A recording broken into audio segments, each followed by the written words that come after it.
రామకృష్ణారెడ్డి అండి. సమయం లేదు కాబట్టి మేము రీసెంట్గా ఒక social media tech platform build చేశామండి. దాని పేరు వచ్చేసి ఏసీఎఫ్. మీరు ఠాగూర్ సినిమా చూసుంటారు. ఠాగూర్ సినిమాలో ఏసీఎఫ్ అని ఒక ఆర్గనైజేషన్ ఉంటుంది. దాన్ని ఇన్స్పిరేషన్ తీసుకున్నాము. రకరకాలుగా ఈ మధ్యలో అన్నా హజారే తర్వాత జరుగుతున్నట్టు కరప్షన్ మీద జరుగుతుంది. ఇప్పుడు కరప్షన్ చూస్తే ఇండియాలో ఎవ్రీ ఇయర్ $120 బిలియన్ రాంగ్ పర్సన్స్కి వెళ్తున్నాయి. $120 బిలియన్. ఈ కరప్షన్ అనేది సొసైటీలో జరిగే అన్ని సమస్యలకి మూల కారణం. ఒక సమస్య రూట్ కాజ్ అనేది కరప్షన్ స్టార్ట్ ఇలా అవుతుంది. దీనికి మేమేం చేసాము అంటే ఒక AI based block chain based system ఒకటి బిల్డ్ చేసాం. సో ఇది ఏంటి, దీని ఉద్దేశం ఏంటి అంటే ప్రజలని పౌరులుగా తయారు చేయాలి.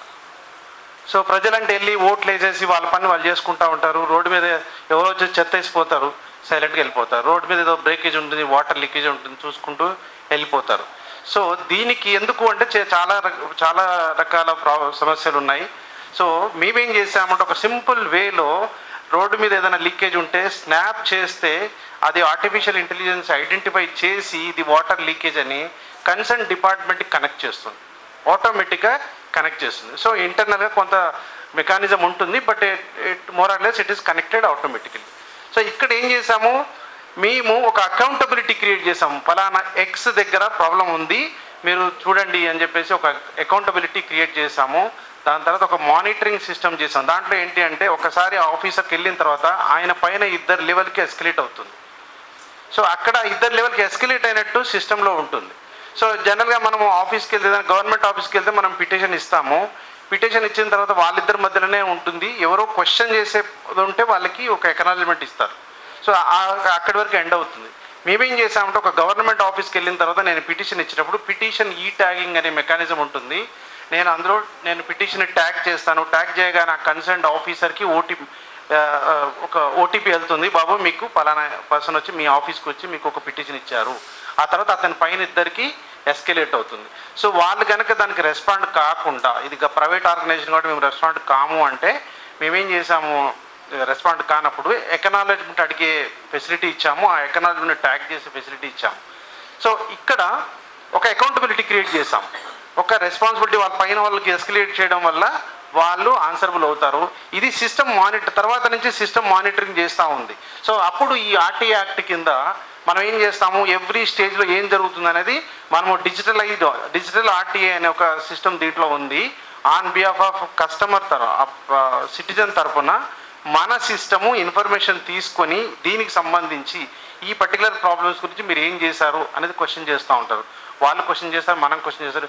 ఒకసారి ఈ సైకిల్ అంతా అయిపోయిన తర్వాత స్టిల్ ప్రాబ్లమ్ సాల్వ్ కాకపోతే మేము ఏసీఎఫ్ మీద పబ్లిష్ చేస్తాం. ఎప్పుడైతే ఏసీఎఫ్ మీద పబ్లిష్ చేస్తే ఇది 5000 మీడియా పార్ట్నర్స్ని కనెక్ట్ చేస్తుంది. సో ఇక్కడ ఇన్ఫర్మేషన్ 5000 మీడియా పార్ట్నర్స్కి వెళ్ళింది అంటే వాళ్ళకు దాంతోపాటు సోషల్ మీడియాలో వెళ్తుంది, మీడియా పార్ట్నర్స్కి వెళ్తుంది. సో అప్పుడు వాళ్ళ యొక్క రేటింగ్ కానీ వాళ్ళ యొక్క పర్ఫార్మెన్స్ కానీ వస్తుంది. సో అట్లీస్ట్ ఇన్ని అప్రోచెస్ ద్వారా వాళ్ళు దానికి అకౌంటబిలిటీ తీసుకొని వర్క్ చేస్తారనే ఉద్దేశంతో, జనాల్లో ఒక అవేర్నెస్ వచ్చి క్వశ్చన్ చేస్తారనే ఉద్దేశంతో ఈజీగా డిజిటలైజ్ ఫామ్లో ఉంది.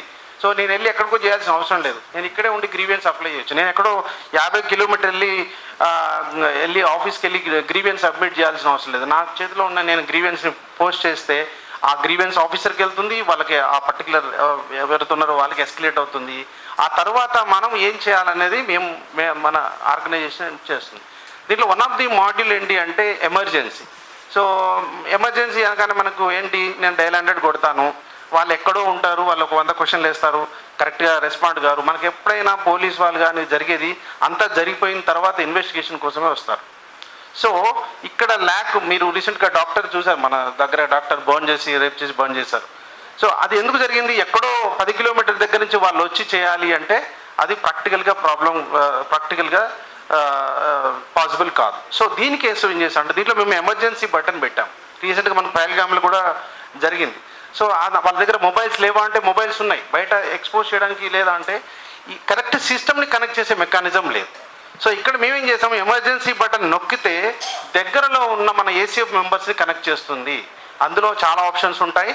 సో మన ఏసీఎఫ్ మెంబర్స్ కనెక్ట్ అయ్యి లైవ్లో జాయిన్ అయిపోయి ఆ ఆపరేషన్ని ఎగ్జిక్యూట్ చేసి వాళ్ళని రెస్క్యూ చేసే అవకాశం ఉంది. అట్ ద సేమ్ టైం ఆ కన్సర్న్డ్ ఆఫీసర్స్ కానీ పోలీస్ కానీ వీళ్ళందరూ కూడా డిజిటల్గా కనెక్ట్ అవుతారు. డిజిటల్గా అకౌంటబిలిటీ క్రియేట్ చేస్తుంది సిస్టమ్, కాబట్టి దాని నుంచి అవాయిడ్ చేయడానికి లేదు.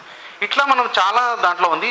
దీంట్లో వన్ ఆఫ్ ది యాక్టివిటీ వచ్చేసి ఆర్టీఐ, డిజిటల్ ఆర్టీఐ అనే కాన్సెప్ట్ని కూడా మేము ఇప్పటివరకు అయితే ఆర్టీఐ యాక్ట్స్ని వాటిని ఎట్లా వాడుకోవాలా, దాన్ని ఎట్లా అప్లై చేయాలా, దానికి ఉన్నటువంటి సిస్టమ్ ఏం చెప్తుంది అనే దాని వరకు చేసాము.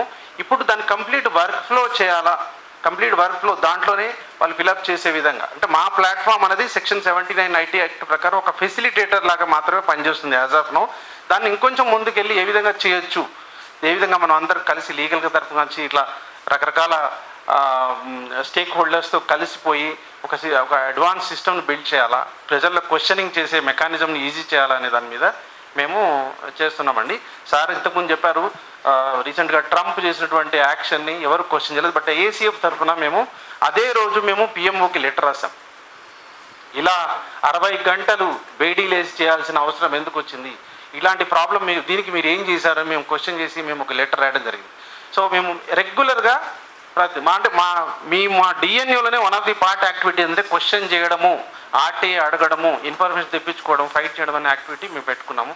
సో అదృష్టంగా ఇలా ఆర్టీఐ వాళ్ళతో కలవడము, ఇలా లీగల్ వాళ్ళతో కూడా కలవడం అనేది చాలా అదృష్టం మాకు. సో మాకు చాలా హెల్ప్ఫుల్ అవుతుంది. అంటే నేను టెక్నికల్ బ్యాక్గ్రౌండ్ నుంచి వచ్చాము, మాకు ఇంత ఎక్స్పీరియన్స్ కూడా మాకు ఎటువంటి ఎక్స్పీరియన్స్ లేదు. బట్ మీ ఎక్స్పీరియన్స్ని యాడ్ చేసుకొని దీన్ని ఇంకొంచెం ముందుకు తీసుకెళ్లాలా ఏసీఎఫ్ని అనేది మా ఉద్దేశం అండి. Thank you for giving time.